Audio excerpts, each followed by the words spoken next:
अब ये नया भारत है। यह किसी देश के दबाव में दबने वाला नहीं, बल्कि नियम तोड़ने वालों और आंखें दिखाने वालों की नस दबाने वाला भारत है।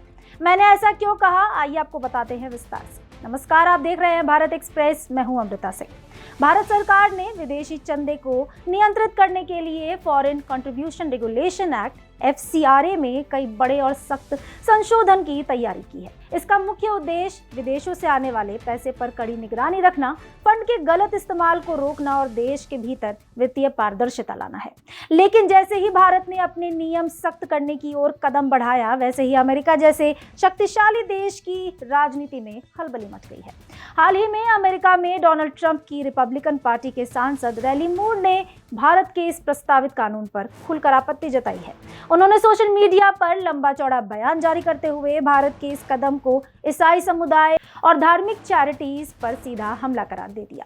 इतना ही नहीं, उन्होंने तो यहाँ तक धमकी दे डाली कि अगर भारत इस बिल को इसी तरह आगे बढ़ाता है तो इससे भारत और अमेरिका के द्विपक्षीय संबंधों में बड़ी खटास आ सकती है।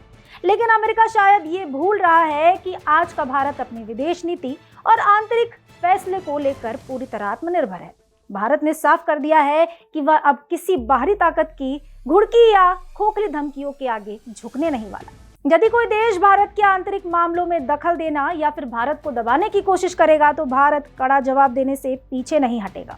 भारत में काम करने वाले कई गैर सरकारी संगठन, NGOs, धार्मिक संस्थाएं और ट्रस्ट विदेशों से अरबों रुपए का चंदा हासिल करते हैं। नए संशोधनों के तहत सरकार एक विशेष डेजिग्नेटेड अथॉरिटी बनाने जा रही है जो विदेशी फंड से बनने वाले संपत्तियों और उनके इस्तेमाल की पूरी जांच पड़ताल करेगी। जिनका रिकॉर्ड संदिग्ध होगा और जो नियमों का उल्लंघन करेंगे उनका लाइसेंस रद्द किया जाएगा। भारत सरकार का रुख बिल्कुल शीशे की तरह साफ है। यह कानून किसी खास धर्म, समुदाय या संस्था को निशाना बनाने के लिए नहीं लाया जा रहा है। इसका मकसद यह सुनिश्चित करना है कि देश के अंदर जो भी पैसा विदेशी सरजमी से आ रहा है उसका हिसाब किताब पक्का हो और उसका इस्तेमाल देश विरोधी गतिविधियों में ना हो सके। भारत में काम करने वाली हर संस्था को देश के संविधान और कानून का पालन करना ही होगा। अतीत में कई बार देखा गया है कि विदेशी फंडिंग के नाम पर आए पैसों का इस्तेमाल देश की आंतरिक शांति को भंग करने और विकास कार्यों में बाधा डालने के लिए किया गया। यही वजह है कि भारत सरकार अब राष्ट्रीय सुरक्षा और पारदर्शिता के मामले में कोई भी ढील देने के मूड में नहीं है।